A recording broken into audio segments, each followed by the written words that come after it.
오늘 우리가 함께 은혜 받으실 하나님의 말씀은 우리 고린도전서 6장 1절에서 8절 말씀이 되겠습니다. 너희 중에 누가 다른 이와 더불어 다툼이 있는데 구태여 불의한 자들 앞에서 고발하고 성도 앞에서 하지 아니하느냐? 성도가 세상을 판단할 것을 너희가 알지 못하느냐? 세상도 너희에게 판단을 받겠거든 지극히 작은 일을 판단하기를 감당하지 못하겠느냐? 우리가 천사를 판단할 것을 너희가 알지 못하느냐? 그러하거든 하물며 세상 일이야. 그런즉 너희가 세상 사건이 있을 때에 교회에서 경히 여김을 받는 자들을 세우느냐? 내가 너희를 부끄럽게 하려 하여 이 말을 하노니 너희 가운데 그 형제 간의 일을 판단할 만한 지혜 있는 자가 이같이 하나도 없느냐?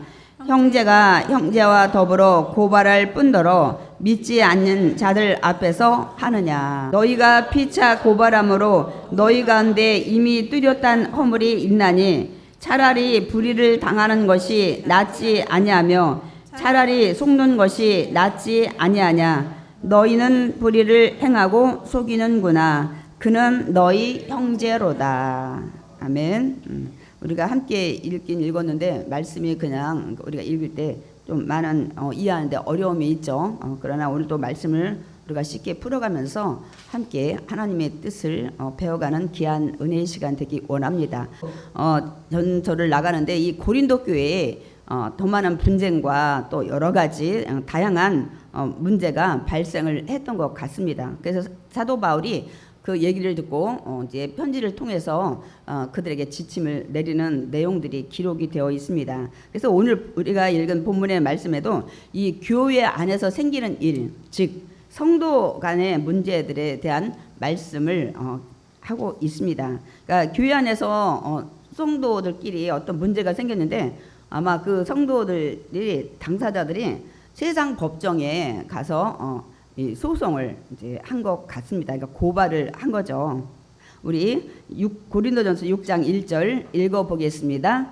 너희 편지를 통해서 그들에게 지침을 내리는 내용들이 기록이 되어 있습니다. 그래서 오늘 우리가 읽은 본문의 말씀에도 이 교회 안에서 생기는 일, 즉 성도 간의 문제들에 대한 말씀을 하고 있습니다. 그러니까 교회 안에서 성도들끼리 어떤 문제가 생겼는데 아마 그 성도들이 당사자들이 세상 법정에 가서 이 소송을 이제 한 것 같습니다. 그러니까 고발을 한 거죠.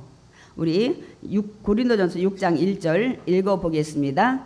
너희 중에 누가 다른 이와 더불어 다툼이 있는데 구태여 불의한 자들 앞에서 고발하고 성도 앞에서 하지 아니하느냐 하고 말씀을 하고 있습니다.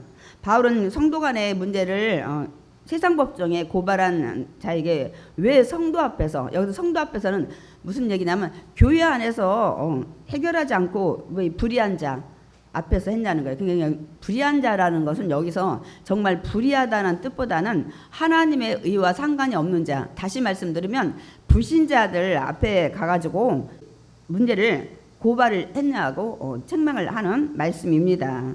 그러면 저는 하나 좀 우리가 여쭤보고 제가 나가길 원합니다. 여러분, 하나님 말씀과 여러분 세상 법 중에 어느 것이 더 상위법입니까? 더 어느 것이 위에 있습니까? 정말 그렇습니까? 그렇습니다, 여러분. 세상의 모든 것을 만드시고 그 주관하시는 하나님의 말씀이 인간이 만든 세상의 법은 어때요? 여러분, 나라마다 다 달라요, 법이. 그리고 시대마다도 또 달라져요. 더더군다나 1년 안에도 수많은 법들을 바꿉니다. 상황에 따라, 또 그 정치하는 사람에 따라. 이런 법보다 하나님의 법, 영원히 변하지 않는 진리의 법이 더 세상의 법보다 위에 있다는 것을 우리는 알아야 합니다. 그러므로 우리가 어떤 문제가 생겼을 때, 특별히 교회 안에서 문제 생겼을 때 세상의 법정에 가서 이렇게 고발하고 이러기 전에 정말 세상의 법보다 더 위에 있는 그 진리 안에 있는 하나님의 법, 그 말씀 안에서 먼저 해결하는 것이 여러분 우선입니다. 더구나 이제 사도 바울이 이제 또 오늘 말씀에 뭐라고 말씀하고 있냐면 성도들의 정체성에 대해서 얘기해요. 너희들이 얼마나 위대하고 놀라운 그런 존재인지 아느냐. 너희들 잘 모르고 있는 것 같다 하면서 성도들이 매우 위대한 존재라는 것을 말씀하고 있습니다. 우리 고린도전서 6장 2절에서 3절 읽어보겠습니다. 성도가 세상을 판단할 것을 너희가 알지 못하느냐. 세상도 너희에게 판단을 받겠거늘 지극히 작은 일 판단하기를 감당하지 못하겠느냐. 우리가 천사를 판단할 것을 너희가 알지 못하느냐. 그러하거든 하물며 세상 일이야. 오늘 사도 바울이 고린도서 6장 2절과 3절의 한 말씀의 바탕은 종말론적인 그 개념을 가지고 이제 앞으로 성도들이 예수님과 함께 이제 세상을 다스리고 또 심판할 것을 말씀하고 있습니다. 언제 이렇게 세상을 다스리고 세상의 모든 사람 또 여기에 보면 천사까지도 심판한다고 얘기했는데 이게 언제 이렇게 될까요? 여러분 천년 왕국 시대 때 이렇게 됩니다. 그러니까 예수님이 재림한 다음에 천년 왕국이 시작이 되죠. 그때 이렇게 세상을 같이 예수님과 함께 다스리게 되고 그 다음에 세상 사람 또 천사들도 여러분 심판하게 된다는 사실을 우리가 알아야 합니다. 우리 계시록 20장 6절 읽어보겠습니다. 이 첫째 부활에 참여하는 자들은 복이 있고 거룩하도다. 둘째 사망이 그들을 다스리는 권세가 없고 도리어 그들이 하나님과 그리스도의 제사장이 되어 천년 동안 그리스도와 더불어 왕노릇하리라. 그러니까 첫째 부활, 예수님이 재림할 때 우리 부활하죠. 그때 자들은 복이 있다는 거예요.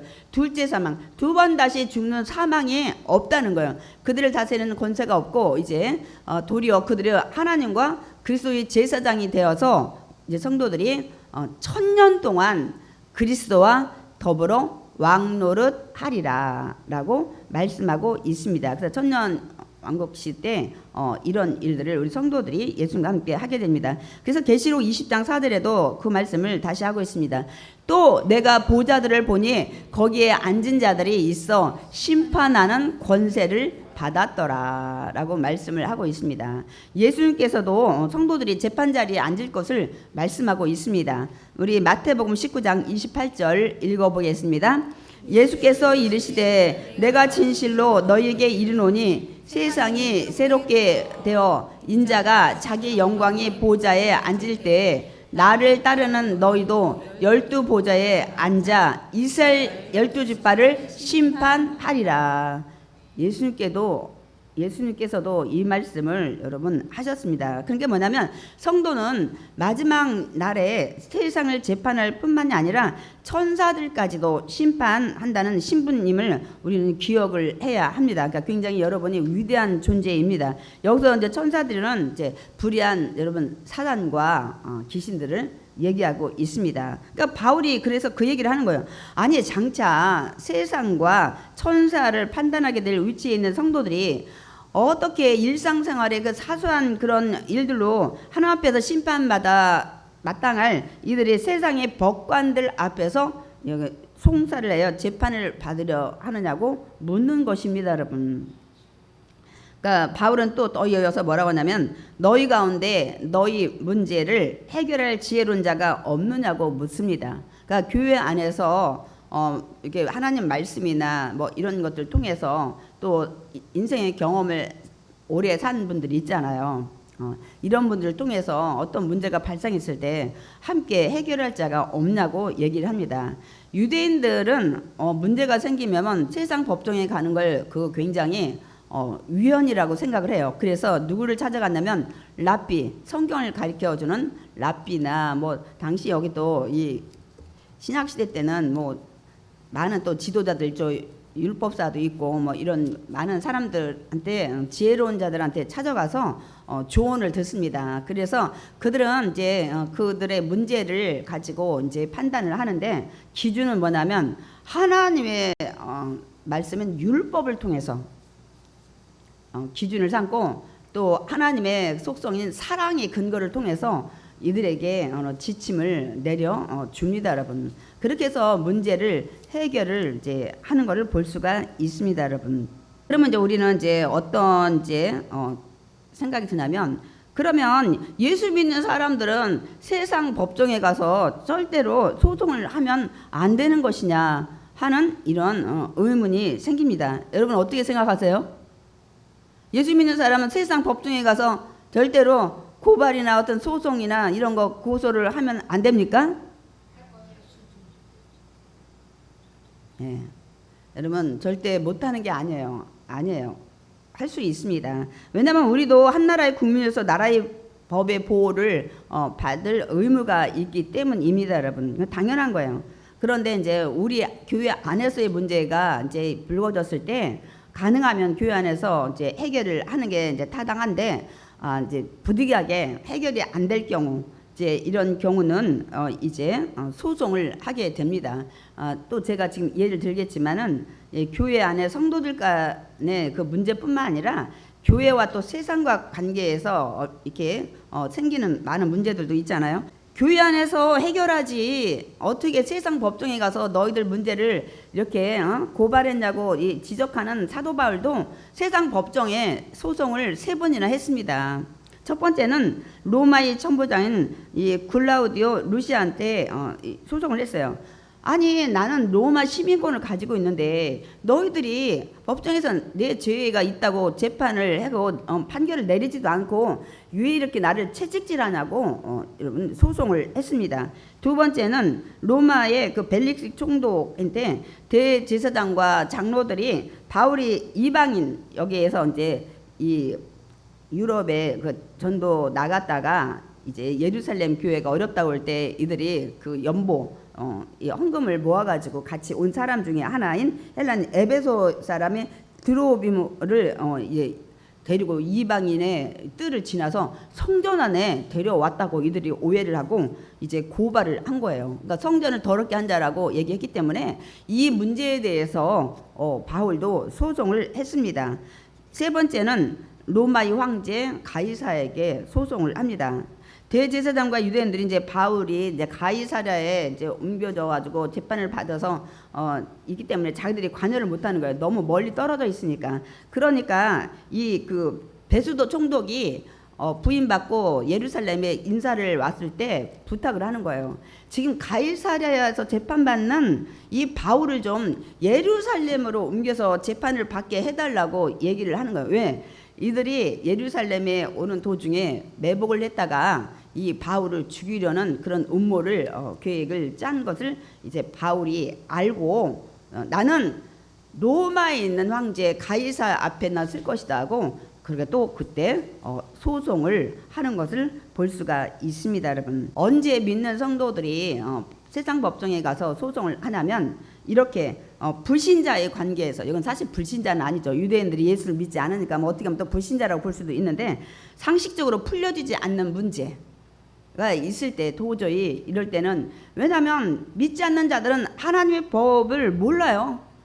법 가지고 이들이 판단을 하고 하지 않기 때문에 세상 법정에 갈 수밖에 없는 상황입니다. 이럴 때는 부득이하게 세상 법정에 송사를 해야 됩니다. 두 번째는 좀 전에 말씀드렸듯이 성도들 관계에서도 도저히 어떻게 해요? 풀어지지가 않아. 정말 많은 지혜자들 뭐 많은 조언을 하고 했어도 도저히 둘이가 풀지 않는 거예요. 이런 문제들 생겼을 때 부득이한 문제, 이런 것들, 특별히 물질 문제, 절대로 교회에서는 성도끼리 금전관계 여러분 하지 마시기 바랍니다. 결코 좋은 결론으로 끝나는 걸 본 적이 없어요.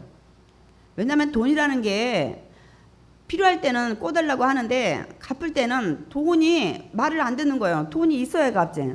마음은 원이로 돼 갖고 싶어도 그런 경우가 생기면 서로 이제 곤란한 상황이 돼서 서로 좋자고 이렇게 한 건데 나중에는 죄를 짓게 되고 싸움이 일어나고 분란이 일어나게 되는 것을 볼 수 있습니다. 이런 부득이한 경우 문제 발생했을 때는 세상 법정에 가서 소송을 할 수밖에 없다는 거예요. 사실 그러나 우리가 물질의 문제도 그렇고 우리가 이렇게 얘기를 상대방의 얘기를 다 들어보면은 해결할 수 있는 문제가 더 많아요.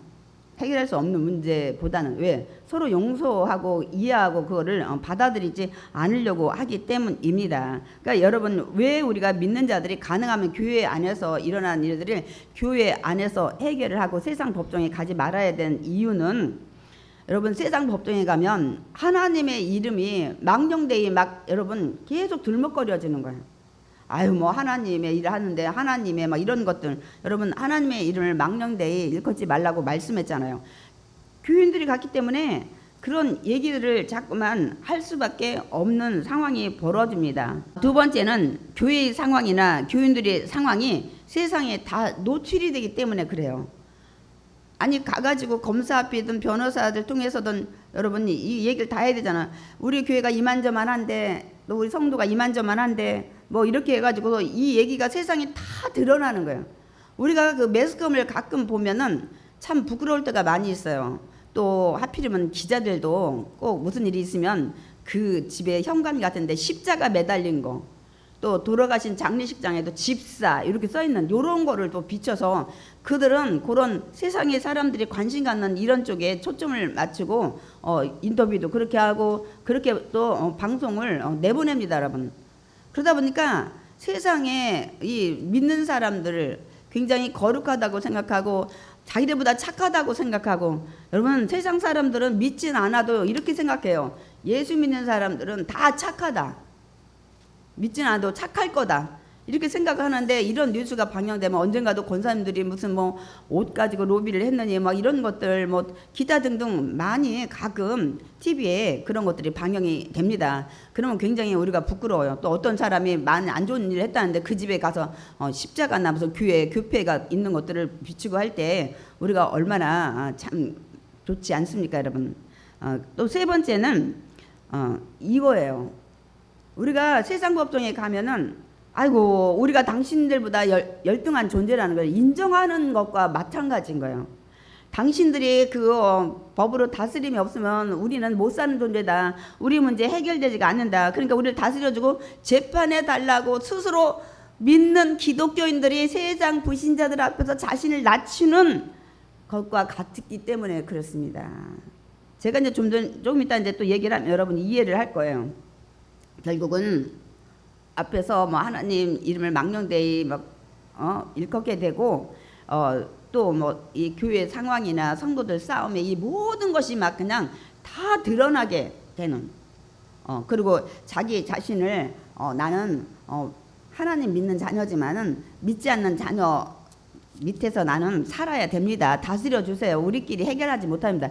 그러면 결론적으로 뭐예요? 하나님의 영광을 가리게 되기 때문에 여러분이 가능하면 교회 안에 일은 교회 안에서 해결을 해야 되는 이유입니다, 여러분. 판사들이 가장 머리 아파하는 소송이 있다고 그래요. 뭔 것 같아요? 집단이 함께 와가지고 소송하는 문제, 개인이 아니라. 그 중에서도 집단 소송 중에서도 또 특히 교단끼리 싸우는 교단 문제, 2단 10이나 또 다른 교파끼리 막 싸우고 이런 것들, 그러니까 교회 안에 분쟁의 문제를 가지고 와서 소송을 하는 것이 제일 머리가 아프대요. 왜냐하면 한 사람이 와서 한 사람이 뭐 친척이나 뭐 변호사 정도만 나타나는데, 교회 안에 교단끼리 싸움이라든지 교회 안에 어떤 집단이 싸우는 거는 이쪽 성도들 한 무리, 이쪽 성도들 한 무리 와서 저 우리 쪽에 이익되게 해달라고 막 기도하고 통성기도하고 막 그런다는 거요. 여러분, 불신자들이 막 법정에 가서도 막 기도하는 거예요. 막 한쪽에 모여서 막 오늘 판사님이 잘 내려 달라고, 우리 쪽에 이익되게 막 이렇게 하는 거를 불신자들이 보면 여러분 어떤 생각이 들겠습니까? 그래서 어떤 판사는 이런 생각을 한대요. 아니, 전지전능하신 하나님이 해결하지 못하는 문제를 왜 나한테 가지고 와서 해결해 달라고 하지? 정말 하나님이 살아계신지 정말 의심이 된다, 이렇게 생각하고 말하는 판사도 있다는 거예요. 있을 수 있다니까요.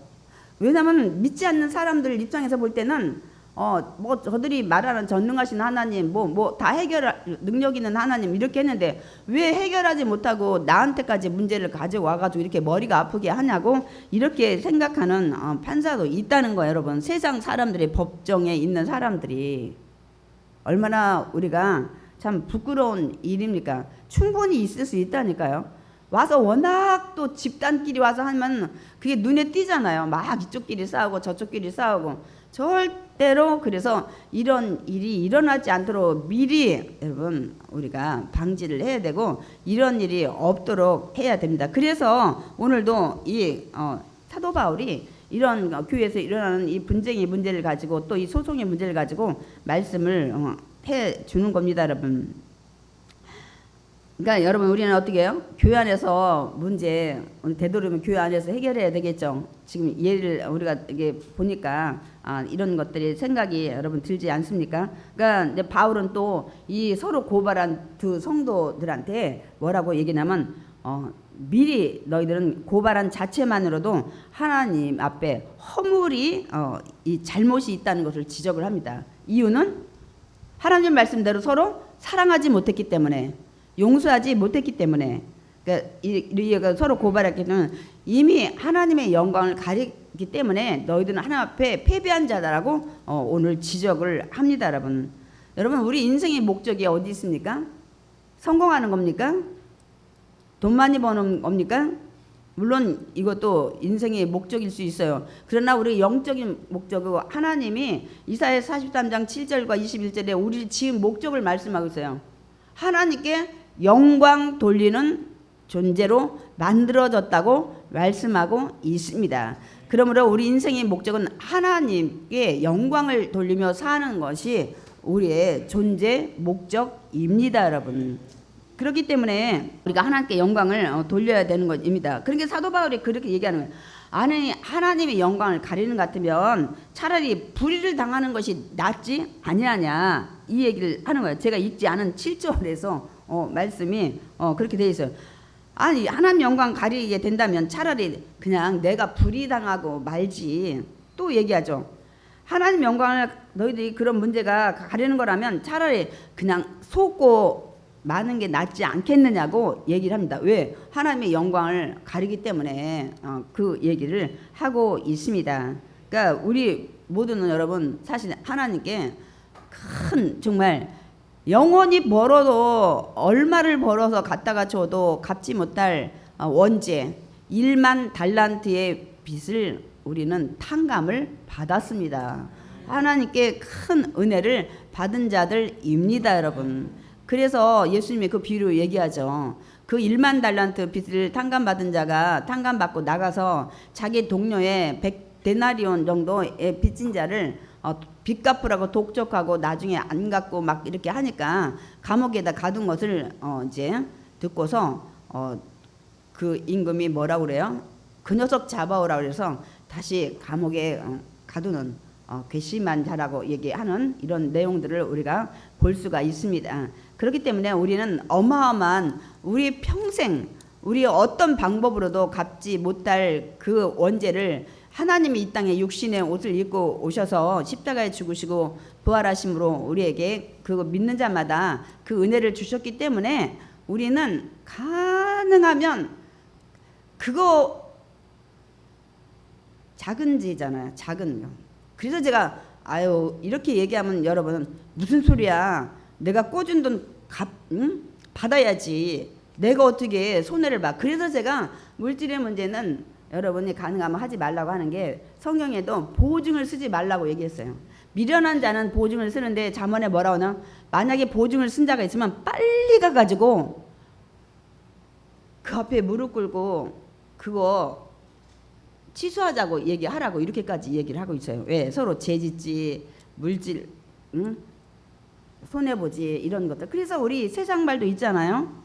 앉아서 주고 서서 받는다. 그렇기 때문에 우리가 그런 문제가 아니라면 서로 충분히 우리가 서로 이해하고 용납하고 또 용서할 수 있는 이런 문제들입니다. 그러니까 물질 문제에서 가장 예민하기 때문에 저도 다시 한번 당부합니다. 성경에 그걸 하지 말라고 말씀을 하고 있습니다. 우리가 형제끼리 싸우면 어때요? 뭐 자매끼리 싸우든 남매끼리 싸우든 막 야 네가 응?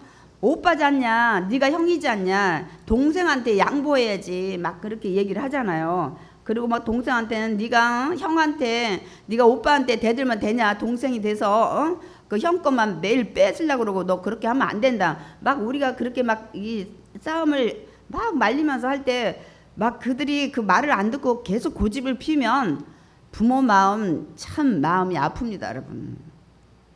서로 그 얘기에 빨리 듣고 그래 형 가져.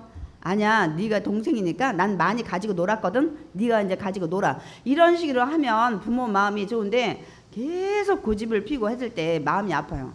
이와 마찬가지예요. 하나님께서도 하나님의 자녀들이 서로 성도끼리 자꾸 싸우고 그냥 해결하지 못한다면 하나님 마음 역시 굉장히 많이 아프십니다, 여러분. 그걸 기억하셔야 돼요.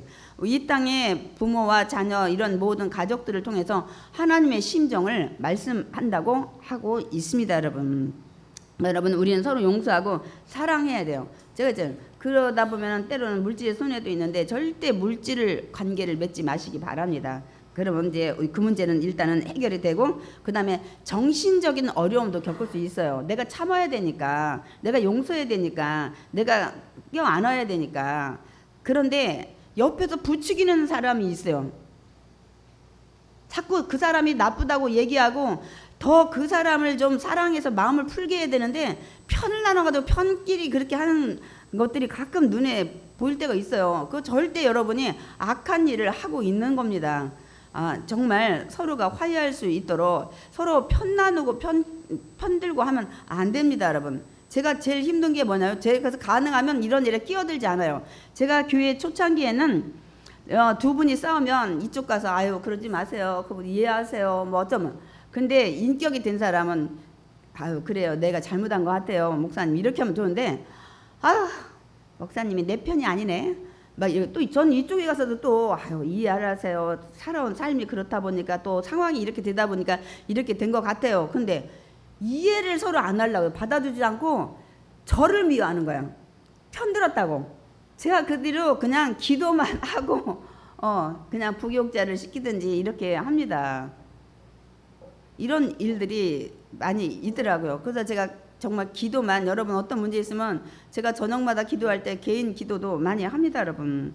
그래서 여러분들이 가능하면 그런 것들을 일어나지 않도록 미리미리 여러분이 내가 참고 인내하고 용서하고 하면 하나님께서 반드시 좋은 결과로 갚으실 것입니다. 아멘.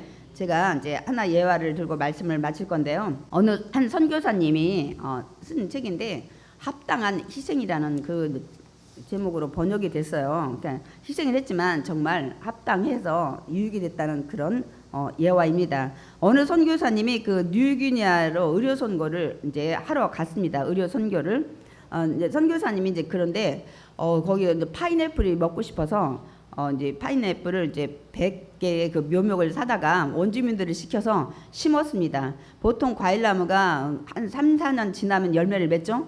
3년 후에 파인애플이 이제 열렸어요. 그래서 선교사님이 따려고 파인애플 밭에 가보니까 아니 파인애플이 하나도 열매가 없는 거예요. 원주민들이 다 따간 거예요. 그래서 선교사님이 야, 이 원주민들 버릇 고쳐놔야 되겠다 싶어서 병원 문을 닫아버린 거예요. 그랬더니 원주민들이 와서 막 통사정을 하는 거예요. 병원 문을 좀 열어주고 약도 좀 지어주고 치료해달라고. 그래서 선교사님이 어쩔 수 없이 병원 문을 다시 개원을 한 거예요. 열고 이제 치료도 하고 약도 져주는데 영 자기 그 속상한 마음, 상처받은 마음이 치유가 되지 않는 거예요. 이제 그러고서 이제 그 해가 지나갔는데 그 다음에 또 파인애플이 이제 열렸습니다. 그래서 이번엔 선교사님이 막 싸난 개를 풀어가지고 파인애플 밭을 지키게 했는데 감당이 안 되는 거예요. 그래서 또 어떤 걸 제시를 했냐면 야 그냥 우리 반반씩 나눠 먹자 막 이렇게 했는데 뭐 아예 그 아무 소용이 없었다고 그래요.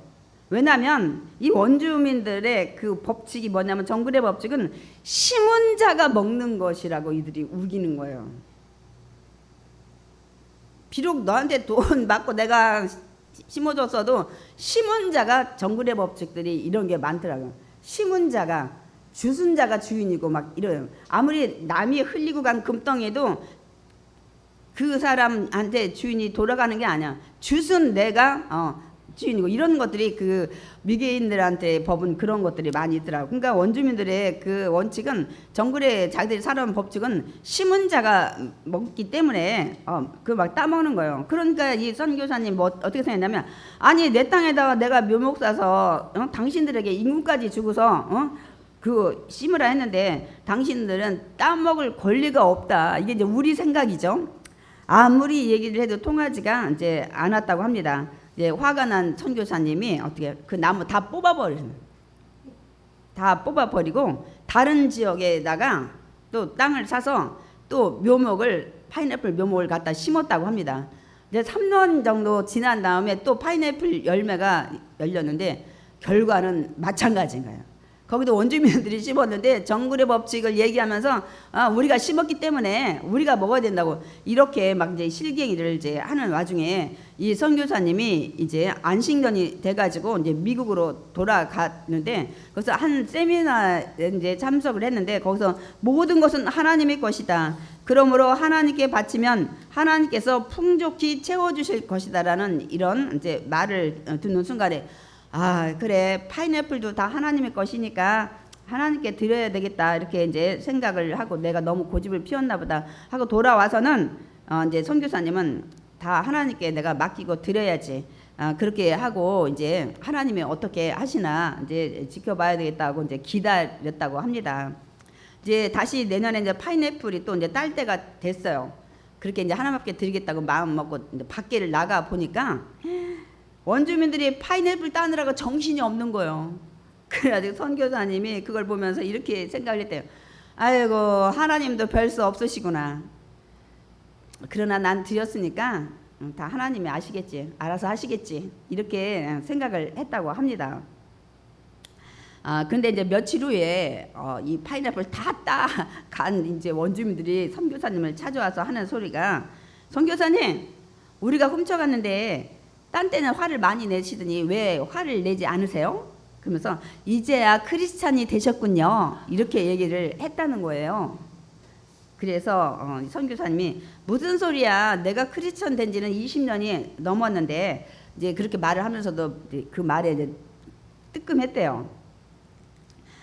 그러면서 다시 이제 원주민들이 그런데 왜 크리스천이 됐는데 왜 지금 근데 내내 크리스천이라도 화를 냈는데 왜 요번에 화를 내지 않으세요? 다시 물었다는 거예요. 그래서 이제 선교사님이 내가 그 나무와 밭을 어느 분께 다 드렸기 때문에 이제는 그 내 것이 아니라고. 그분이 누구세요? 누구한테 드렸어요? 그렇게 하니까 선교사님이 하나님입니다 라고 얘기한 거예요. 그랬더니 이들이 펄쩍 놀래가지고 뭐예요? 그럼 우리가 하나님의 것을 갖다 먹었단 말입니까?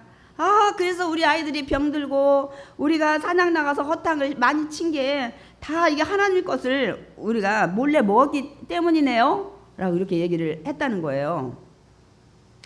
이제 그 다음에 이제 파인애플이 또 이제 맛있게 익었어요. 선교사님은 이제 어차피 내가 하나님 앞에 드려야 되겠다 생각했으니까 이제 뭐 그냥 관여하지 않고 이제 말았는데 파인애플이 익어가지고 이제는 완전히 너무너무 막 이제 정말 따지 않으면 안 될 상황이 됐을 때 원주민들이 찾아와서 선교사님 파인애플 지금 따지 않으면 다 썩어버려요. 그런데 있잖아요. 이제는 하나님의 사람인 당신이 잡수세요. 이렇게 얘기를 했다는 거예요. 그런데 이 선교사님이 파인애플 다 따가지고 왔는데 너무너무 많아서 원주민들을 불러서 이렇게 얘기한 거예요. 이 파인애플은 내 것이 아니고 하나님의 것입니다. 그러니까 우리 다 같이 먹읍시다. 이렇게 하고 그 말을 듣고 이제 원주민들이 하나님의 것을 우리들에게 주셨으니 감사히 먹겠습니다. 이렇게 하고 정말 맛있게 파인애플을 서로 먹었다고 합니다. 그 후로는 아무도 선교사님이 심은 파인애플을 따가거나 훔쳐가는 사람이 없었다고 합니다. 이제 따가지고 모두가 충분히 배부르게 이제 먹었습니다, 여러분. 그러니까 마을에는 이제 평화가 찾아왔고 더 중요한 거는 많은 원주민들이 예수님을 영접했다고 합니다, 여러분. 그게 선교사님의 의료 선교 떠난 목적이었잖아요. 그렇게 전도하는데 힘들어서 진료해줘도 예수 믿지 않고 이랬는데 이렇게 자기가 그 합당한 희생을 하고 나니까 이렇게 정말 모든 결과가 하나님 앞에서 합력하여 선을 이뤘다는 그런 간증입니다, 여러분. 우리도 이 지금 예화를 듣고 이 선교사님 간증을 듣고 우리가 깨달은 거 많죠. 야, 당장은 손해를 보는 것 같지만 내가 용서하고 사랑하고 또 인내하고 또 내 거를 내려놓으니까 하나님께서 그 결과를 내가 노력한 것보다 더 좋게 이제 책임지신다는 것을 우리가 이제 깨닫게 됩니다, 여러분. 그렇습니다. 하나님께서는 우리의 모든 일거수일투족을 다 지켜보셔요. 그래서 우리가 하나님 말씀대로 순종한다면 하나님께서는 우리가 생각하고 구하는 것보다 더 넘치도록 주실 줄 믿습니다. 아멘. 이제 단지 우리가 연약한 것뿐이죠. 그래서 우리도 많이 노력하고 기도하고 오늘 사도 바울이 하는 말씀과 또 오늘 선교사님의 간증을 통해서 우리가 앞으로 어떻게 해야 되는지 정말 교회 안에서는 서로가 사랑하고 용서하고 인내하고 그래서 가능하면 문제가 일어나지 않도록 먼저 1차적으로 막아야 되겠고 만약에 정말 부득이하게 생겼을 때 서로가 정말 기도하면서 용서하고 해서 세상 법정에 가서 하나님의 이름이 막 들먹거려지지 않도록 우리가 해야 될 줄 믿습니다. 아멘.